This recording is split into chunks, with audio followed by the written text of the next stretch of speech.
오늘 하나님께서 저희들에게 주시는 말씀은 요한복음 7장 25절에서 36절까지의 말씀입니다. 요한복음 7장 25절에서 36절까지의 말씀, 저와 여러분들이 함께 읽도록 하겠습니다. 예루살렘 사람 중에서 어떤 사람이 말하되 이는 그들이 죽이고자 하는 그 사람이 아니냐. 보라, 드러나게 말하되 그들이 아무 말도 아니하는도다. 당국자들은 이 사람을 참으로 그리스도인 줄을 알았는가? 그러나 우리는 이 사람이 어디서 왔는지 아노라. 그리스도께서 오실 때에는 어디서 오시는지 아는 자가 없느니라 하는지라.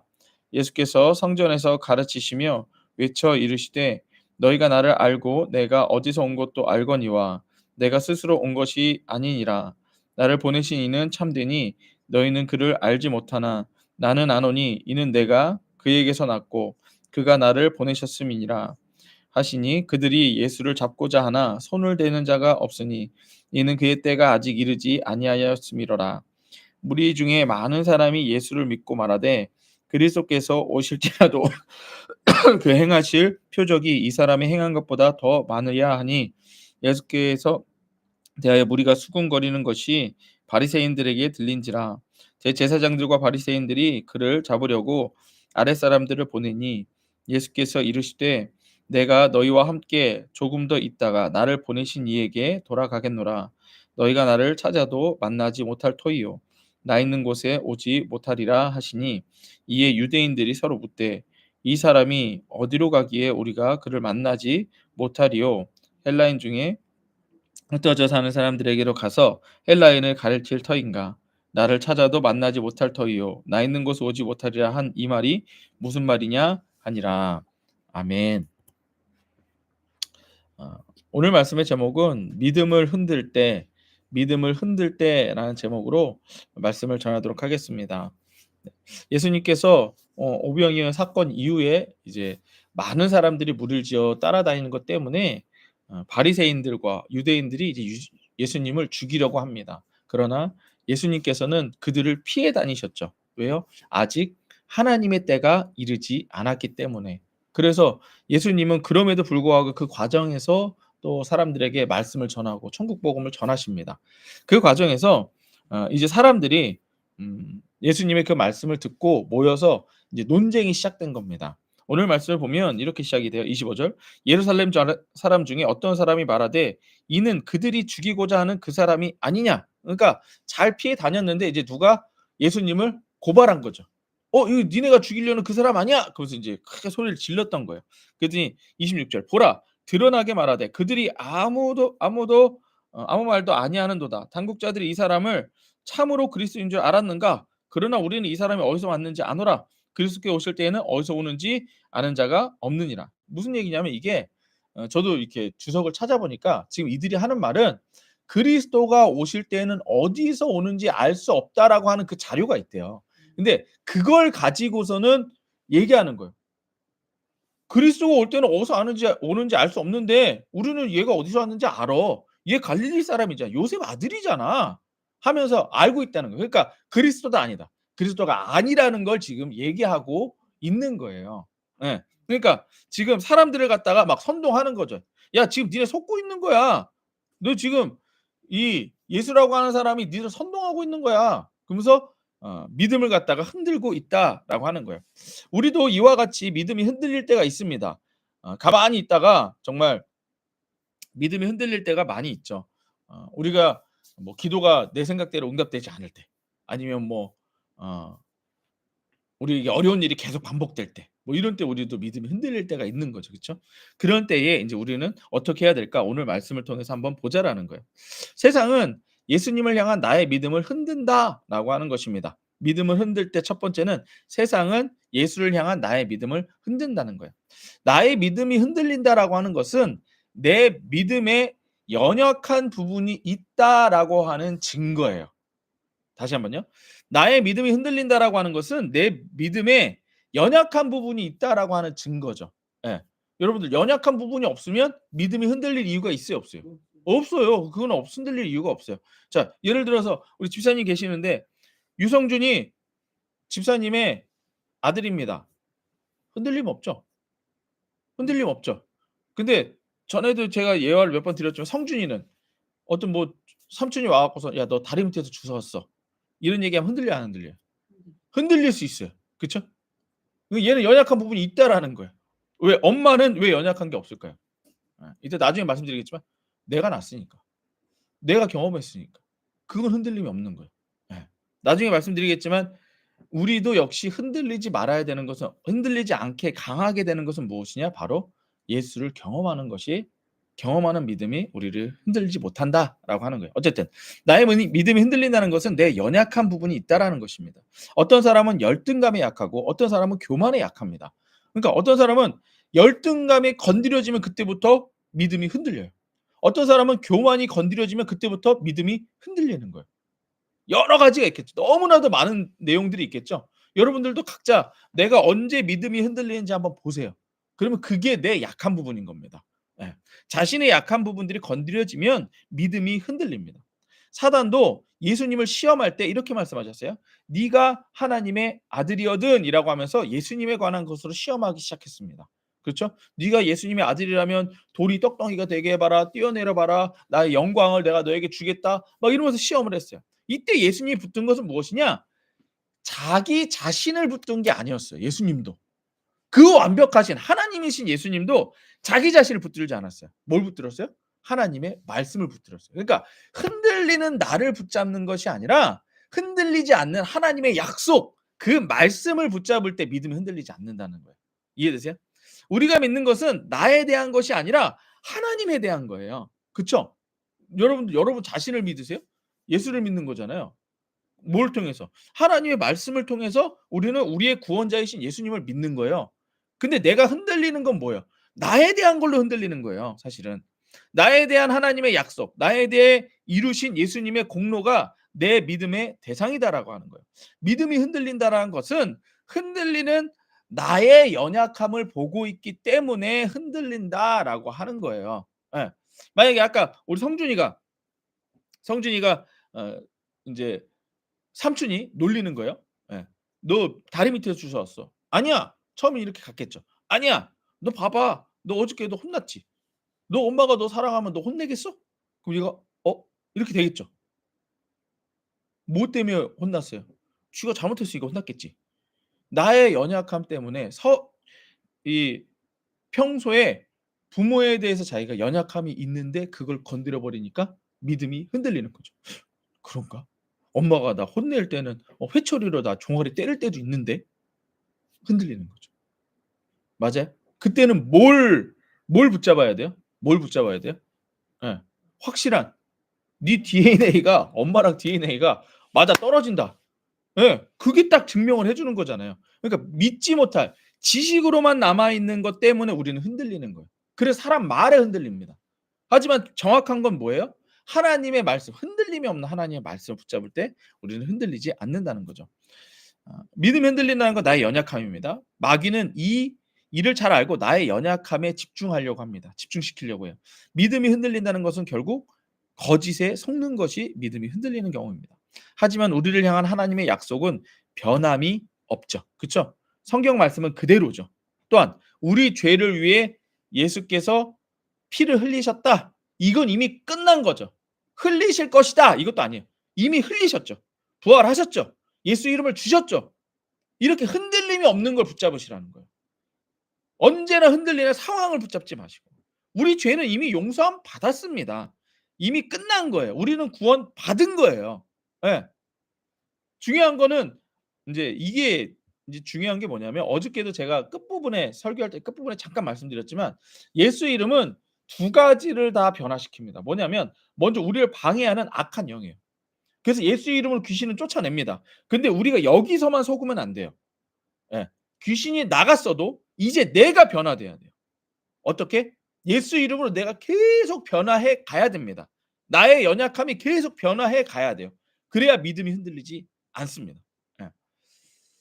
거짓이 아닌 변함없는 진리가 우리 믿음의 대상임을 잊지 마시고 흔들릴 때마다 말씀을 변하지 않는 하나님을 변하지 않는 예수 그리스도의 그 구원을 우리는 바라봐야 된다라는 거예요. 믿음을 흔들 때 두 번째는 뭐냐면 두 번째는 진짜로서 진짜를 분별하라라고 하는 거예요. 오늘 말씀에서 보면 아까 이 예수가 그리스도가 아니다라고 하는 것으로 막 선동을 했잖아요. 그때 예수님이 말씀하십니다. 28절. 예수께서 성전에서 가르치시며 외쳐 이르시되 너희가 나를 알고 내가 어디서 온 것도 알거니와 내가 스스로 온 것이 아니니라. 나를 보내신 이는 참되니 너희는 그를 알지 못하나 이렇게 얘기해요. 그래 네가 나를 알아? 네가 나를 아니? 그럼 뭘로 증명할 거야? 이렇게 얘기해요. 그런데 예수님께서는 무엇으로 증명하고 있어요? 나를 보내신 분이 참된 하나님이시다. 이걸로 증명을 한다는 얘기예요. 그러니까 흔들리는 자기 생각으로 얘기하고 있는 게 아니고 나도 나를 보내신 분이 내가 스스로 온 게 아니야. 하나님이 나를 보냈다. 그러니까 진짜로서 진짜를 증명한다라는 얘기. 아까도 얘기한 대로 예. 성준이가 "우리 엄마 진짜야. 우리 엄마가 나를 낳았어." 그러니까 진짜 있었던 사실을 가지고 엄마와의 관계를 증명해 내는 거죠. 맞아요? "니네 엄마가 어디서 낳았는데?" 병원에서 낳았어." 그럼 증명서가 있을 거 아니에요. 그러니까 이런 것들을 통해서 흔들리지 않는 걸 가지고 진짜를 가지고 진짜를 분별하라는 얘기예요. 그러니까 가짜 정보를 얻고서는 '내가 지금 믿고 있는 게 가짜인가?' 가짜로서 가짜를 흔들린다는 얘기예요. 하지만 진짜로서 하나님의 말씀으로서 예수님이 하신 일로서 나의 믿음을 증명하라는 얘기예요. 분별하라는 얘기예요. 저게 진짜인지 아닌지는 진짜를 가지고 분별해 내라라고 하는 것입니다. 예수에 대한 믿음을 가짜인 세상으로 분별하지 말고 진짜인 하나님으로 분별하라는 거예요. 진짜를 알면 가짜를 분별할 수 있습니다. 하지만 가짜를 알고 있으면 진짜를 분별할 수가 없는 거예요. 이해되세요? 예. 하도 짝퉁이 많죠. 예. 근데 그 이렇게 진짜 가짜 명품 이렇게 감별사들이 하는 얘기는 뭐냐면은요. 전통적으로 이 시대에 나온 가방 예를 들어 가방이 있어요. 몇 년도에 나온 가방은요. 여기 라벨에 무슨 뭐가 써 있습니다. 뭐 이런 게 있어요. 그러니까 진짜에 대해서만 알고 있으면 그거 아닌 건 다 가짜인 거예요. 이해되시나요? 예. 그러니까 예수님도 그리스도이신 걸 뭘로 알 수 있어요? 예수님이 하나님이 보내셨다. 하나님의 아들이다. 라고 하는 그것을 가지고 증명을 해야지 이 사람이 난 뭘 봤다. 이것 봐라. 저것 봐라. 그것 가지고 증명할 수 있는 게 아니라는 거예요. 여러분들 이게 참 재밌는 얘기지만 찰리 채플린이라고 하는 유명한 영화 배우가 있습니다. 예.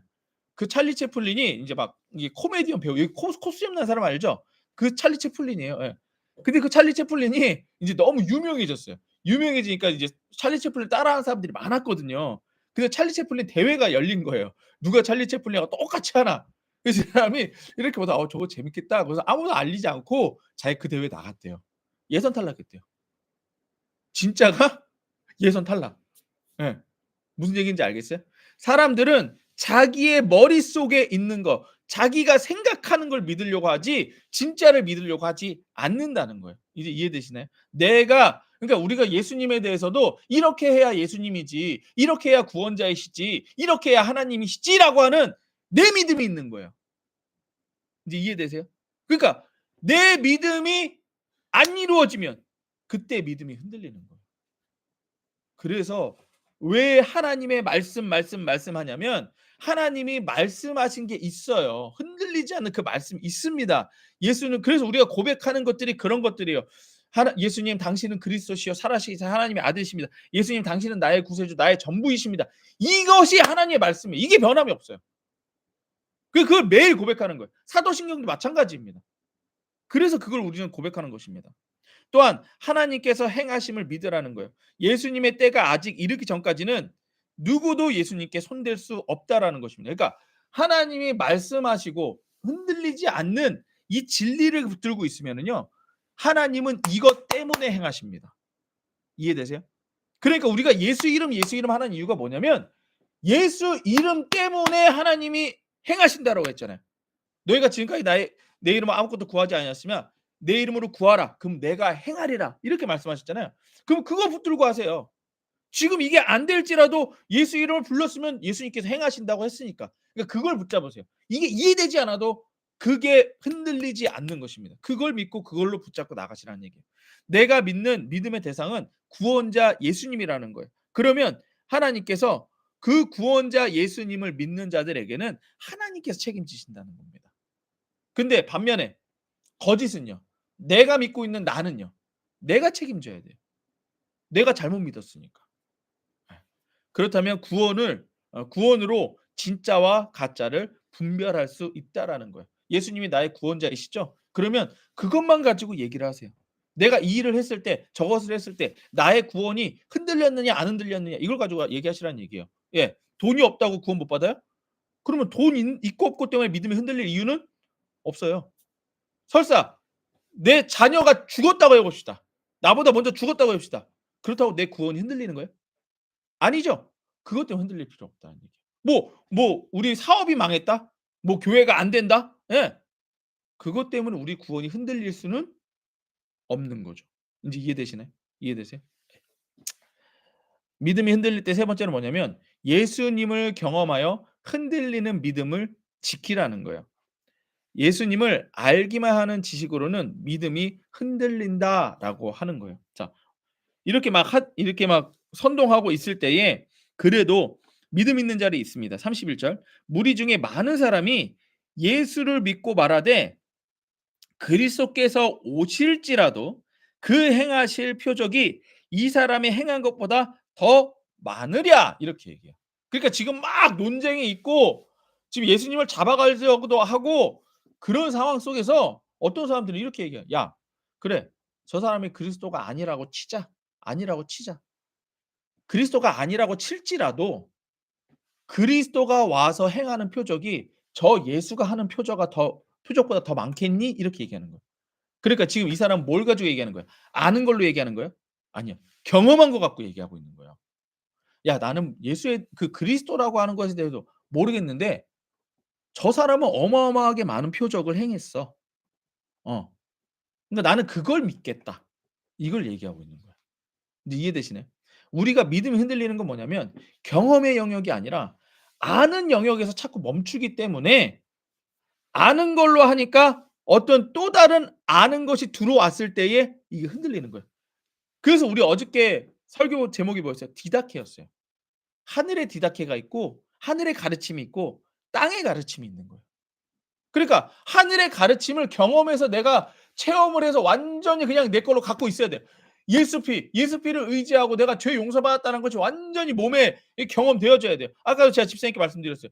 유성준이 내 아들인 거 어떻게 알아요? 내가 배 아파서 낳았잖아. 내가 1년 동안 내가 얘를 갖다가 배에서 그리고 내가 걔를 낳을 때 얼마나 고생했는데. 이게 경험적으로 있잖아요. 그걸 누가 건드릴 거야 그거를. 맞아요? 예수께서 우리를 위해 흘리신 피가 예. 누가 날 위해서 피를 흘렸는데. 누가 날 위해서 부활을 했는데. 없잖아요. 그걸 가지고 붙들어야 된다는 얘기예요.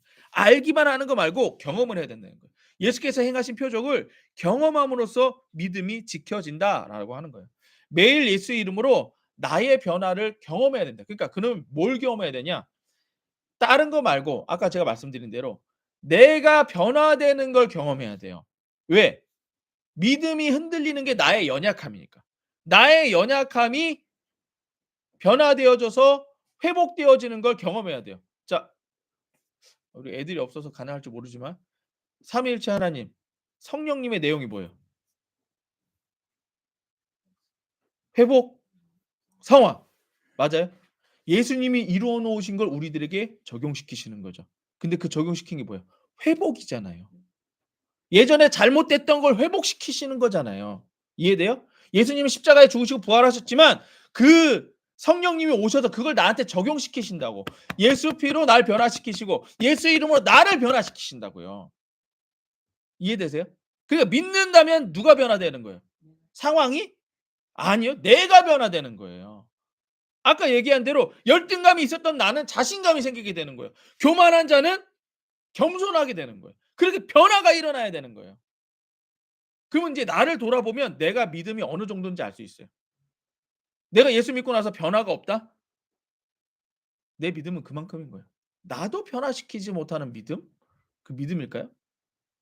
아닌 거예요. 그러니까 믿는다면 변화하려고 애를 쓰셔야 돼요. 그걸 기도하셔야 돼요. 이러한 경험은 아는 수준에서 믿음의 수준으로 끌어올려 줍니다. 그래서 에베소서 4장 13 절에서 15절 보면 이렇게 써 있어요. 그리하여 우리 모두가 하나님의 아들을 믿는 일과 아는 일에 하나가 되고 온전한 사람이 되어 그렇죠. 지금 변화되는 온전한 모습을 향해 가고 있죠. 사람이 되어 그리스도의 충만하심의 경지에까지 이르게 됩니다. 우리는 이 이상 더 어린아이로 있어서는 안 됩니다. 이해되세요? 예전에 그 모습 그대로 있어서는 안 된다는 거예요. 우리는 인간의 속임수나 강교한 술수에 빠져서 온갖 교훈의 풍조에 흔들리거나 이리저리 밀려다니거나 하지 말아야 됩니다. 그러니까 어린아이의 모습이 뭐라는 거예요? 여기서 말하면 그런가? 저기서 말하면 그런가? 왔다 갔다 왔다 갔다 왔다 갔다. 예. 그게 어린아이의 믿음이라는 거예요. 우리는 사랑 안에서 진리를 말하며 모든 면에서 자라서 머리이신 그리스도께까지 이르러야 합니다. 여기서 인제 중요한 것 중에 하나가 나오네요. 믿음은요 결국 뭐라고 그랬어요? 고백입니다. 거기서부터 시작이에요. 그러니까 우리의 변화의 시작은 말로부터 시작합니다. 내가 열등감이 있다고 그랬어요? 그러면 "난 열등하지 않다." 선포하셔야 돼요. 내가 교만해요? 그러면 "난 교만하지 않다. 난 겸손하다." 예수 이름으로 선포하셔야 돼요.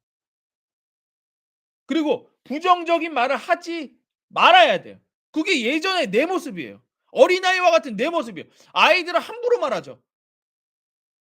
하지만 어른이라면 함부로 말해서는 안 돼요. 맞는 말만 해야 돼요. 거기서부터 우리의 변화가 시작되는 것입니다. 그래서 우리의 입으로 말하는 건 뭐만 말하라고 그랬어요? 성경 말씀만 말하라고 그랬어요. 성경 말씀만. 예. 그게 참이기 때문에.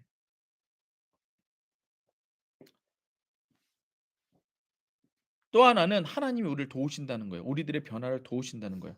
빌립보서 4장 6 절에서 7 절. 아무것도 염려하지 말고 그러니까 우리가 될지 안 될지 모른다 이런 거 염려하지 말고 모든 일을 오직 기도와 간구로 하고 여러분이 바라는 것을 감사한 마음으로 하나님께 아뢰십시오. 그리하면 사람의 헤아림을 뛰어넘는 그러니까 우리가 하려고 하는 그거를 뛰어넘는 하나님의 평화가 우리의 여러분의 마음과 생각을 그리스도 예수 안에서 지켜 주실 것입니다.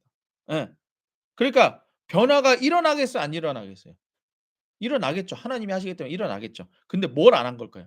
7 절이 안 되는 이유는 뭘까요? 6 절을 안 한 거예요. 나의 변화에 대해서 내가 변하려고 생각하지 않았다는 거예요. 나만 오라. 내가 맞아. 난 절대 변하지 않을 거야. 난 지금도 신앙생활 잘하고 있어. 내가 목사인데? 나 담임 목사인데? 내가 말씀 얼마나 많이 읽었는데 변할 생각이 없는 거예요. 그것 때문에, 그것 때문에 하나님이 지켜줄 수가 없는 거예요. 이해되세요? 이것 자체가 믿음이 없으니까 기도 안 하는 거예요. 믿음 없으니까 말씀 안 보는 거예요. 믿음 없으니까 변하려고 생각하지 않는 거예요. 아시겠네? 나의 죄를 못 보는 거예요. 결국은 나의 변화입니다. 믿음이 흔들릴 때 믿음이 흔들릴 때 뭘 봐야 되냐면 '내가 변하지 못했구나. 아직 내가 이 부분이 죽지 않았구나.' 그걸 여러분들이 발견하셔야 돼요. 예. 아직도 내가 자격지심이 있어요. 아직도 만약에 황재환 목사가 우리 교회는 성도가 없어. 이번 주도 주보를 10 장밖에 못 뽑았어." 이러면은 지금 나의 뭐가 황재환 목사의 뭐가 흔들리는 거예요? 뭐가 흔들리는 거예요? 뭐 열등감이 또 건드려진 거예요. 맞아요? 또 예. 저의 마음속에 뭔가가 또 건드려진 거예요. 아까도 얘기했죠. 이럴 때에는 뭘 들이대라고요? 흔들리지 않는 하나님의 말씀을 들이대십시오. 그런다고 나의 구원이 흔들리나요? 바뀌나요?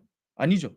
내가 예수의 이름으로 삼위일체 하나님의 이름으로 목사가 된 게 흔들리나요? 아니죠. 이런 거예요. 이렇게 분별하시면 돼요. 그러면 이거 이 생각 틀렸네.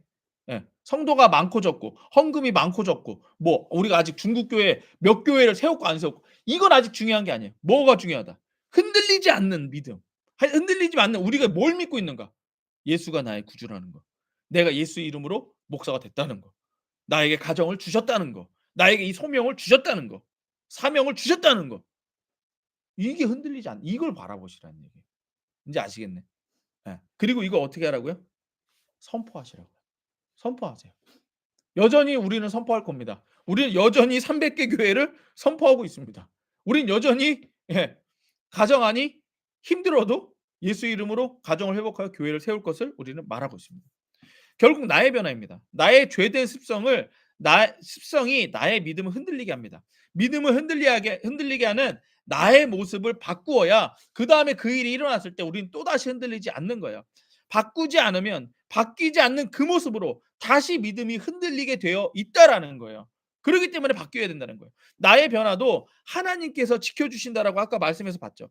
예수의 이름으로 함께 하시는 예수님께서 구원으로 나를 바꾸어 주십니다. 믿음은 거짓에 대해서 고백해야 됩니다. 아까 이 사람들이 얘기했죠. 야, 그리스도인지 아닌지 모르겠는데 그리스도가 온다 할지라도 이 예수가 한 표적이 그 그리스도가 올 때보다 더 많은 표적을 행할 것 같다.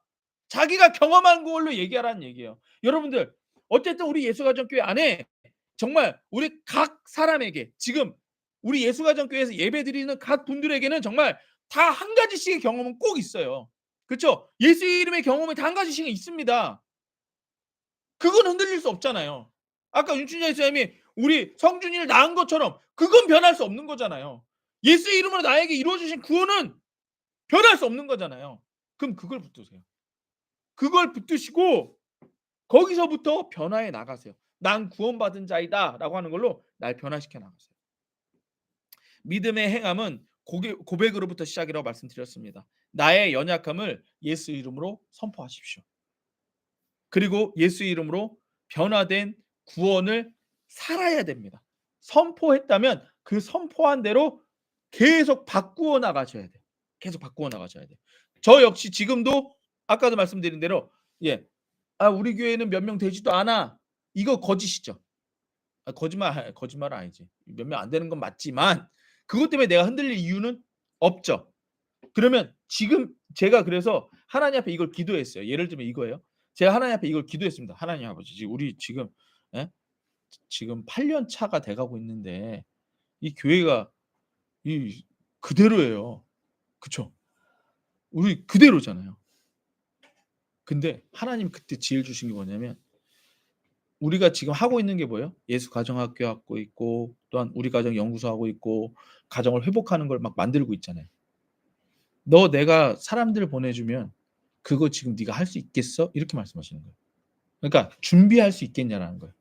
성도들 많아지면 우리 지금 당장 다른 데 장례 예배만 그렇게 쫓아다녀도 그쵸? 여기저기 막 쫓아다녀야 되잖아요. 그 성도가 우리가 100 명이라고 칩시다. 그럼 100명 한 가정 한 가정만 쫓아다녀도 어마어마하게 바빠진다니까요. 이해되세요? 근데 지금 이 시기에 네가 300개 교회를 위해서 준비해야 될 게 있다라는 얘기예요. 가정을 어떻게 회복시킬 건데 네가. 예수 이름으로는 맞는데 그래서 어떻게 회복시킬 건데. 네가 예수 가정학교 어떻게 진행시킬 건데. 이걸 저한테 물어보시는 거예요. 그럼 지금 준비 기간이구나. 준비하기 위해서 이대로 두시는 거구나. 이해되세요? 이해되세요? 그러니까 흔들리지 않는 걸 가지고 기도를 하다 보면 하나님께서 왜 이렇게 하셨는지를 알려주신다는 거예요. 돈이 필요한데 돈을 안 주셨어요. 그러면 돈을 안 주셨다고 실족하지 말고 돈을 안 주신 이유를 생각해 보라는 얘기예요. 내가 병이 아파요. 근데 병을 치유를 안 해 주셨어. 그러면 왜 치유를 안 해 주셨는지를 생각해 보라는 얘기예요. 알겠네? 그걸 생각하시면 그때부터 나의 연약한 부분이 드러납니다. 그리고 그 연약한 부분을 변화하라고 하는 것을 알려주시는 겁니다. 네. 다 함께 기도하겠습니다.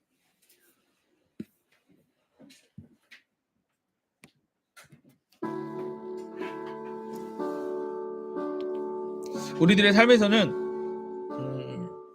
우리가 신앙생활을 한다라고 하면서 믿음으로 살아가지만 이 믿음이 흔들릴 때가 많이 있습니다. 아니, 세상이 우리들의 믿음을 흔듭니다.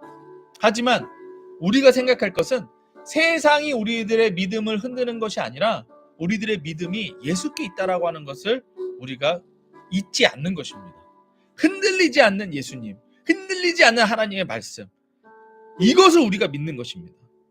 이것으로서 나의 믿음이 흔들린다 할 때에 이것을 다시 붙잡으십시오. 이걸로 꽉 붙잡으십시오. 그리고 나를 변화시키십시오. 흔들리는 나의 연약함, 흔들리지 않는 나의 죄성을 예수의 이름으로 변화시키십시오. 고백하십시오. 이 시간 다 함께 예수의 이름으로 기도하며 우리의 믿음을 다시 한번 굳건하게 해야 될 줄로 믿습니다. 기도하겠습니다.